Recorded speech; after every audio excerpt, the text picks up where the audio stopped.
Hi there, it's been some time since my last video with the most populated MMOs from all categories, free-to-play, buy-to-play, subscription-based, and it's a bit out of date. I think it's time to update this list with all the data I have collected.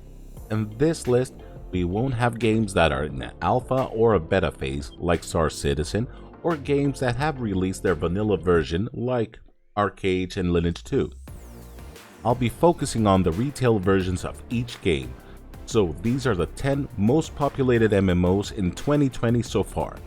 At number 10 we have Star Trek Online, which was created by Cryptic Studios and released by Perfect World Entertainment way back in 2010. This is one of the few MMOs that doesn't follow the medieval fantasy archetype and takes your adventures in outer space. The game has a very loyal fan base while being very friendly to newcomers so they can fit into the community. Star Trek is broken down in two sections, the ground missions and the space missions, where the second being the best part of the game.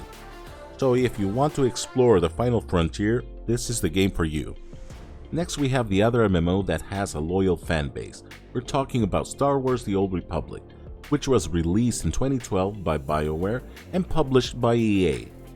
KOTOR has one of the best stories that an MMO can offer, but at the same time, it has loads of other features like operations, flashpoints, and battlegrounds. So if you want to play KOTOR to its full potential, you'll have to sub since the free-to-play version is very restrictive. Now we have EVE Online, that was first released in 2003 by CCP Games.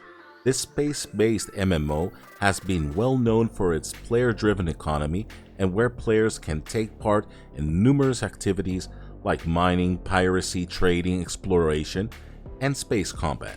The game has a whopping number of 7,800 star systems for players to explore. EVE is also well known for its high complexity, and there's a learning curve for each player before you dive into the vastness of space. At number 7 we have Elite and Dangerous, that was released in 2014 by Frontier Development. With this game you can explore the vastness of space in a 1-to-1 scale of the Milky Way galaxy. In this game you are free to be whatever you want, a space trucker, a smuggler, even a pirate. Sky is the limit.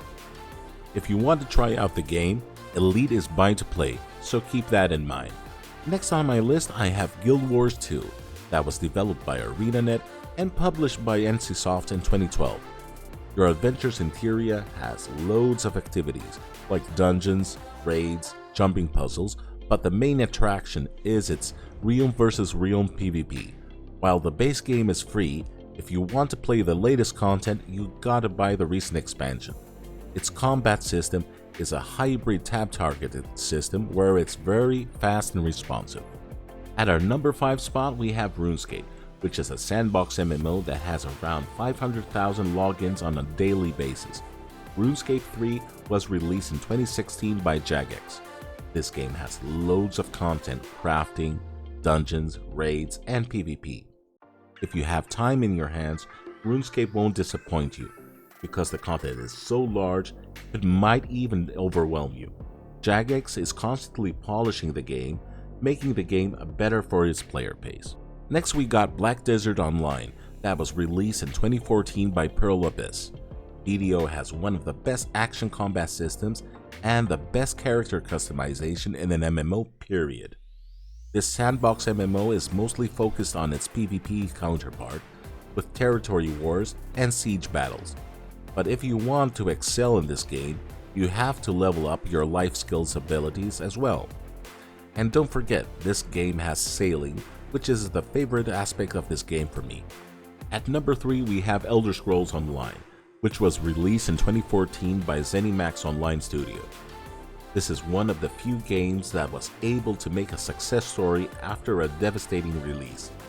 The game is buy to play and has a new expansion coming out around June called Greymoor that will take part in the Western Skyrim territory.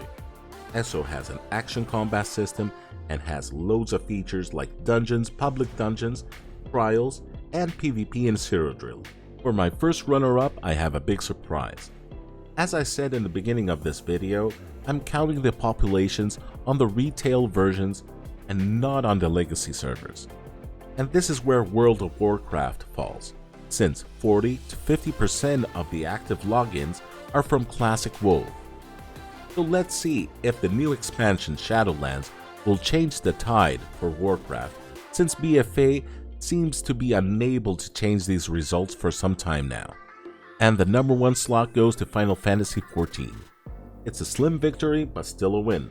Yoshi P and his team have made the best expansion with Shadowbringers, showing that it's possible to fix the quality of a game throughout the years, rather than following a downward spiral. So let's see if they can keep this winning streak up and keep all those WoW refugees. Only time will tell. This was my updated list for the most populated MMOs in 2020. I'll be making a new list when Shadowlands will be released, so we can have a picture if the people will be going back to WoW. So if you like the vid, give a thumbs up, subscribe to the channel, and don't forget to ring that bell. Thank you.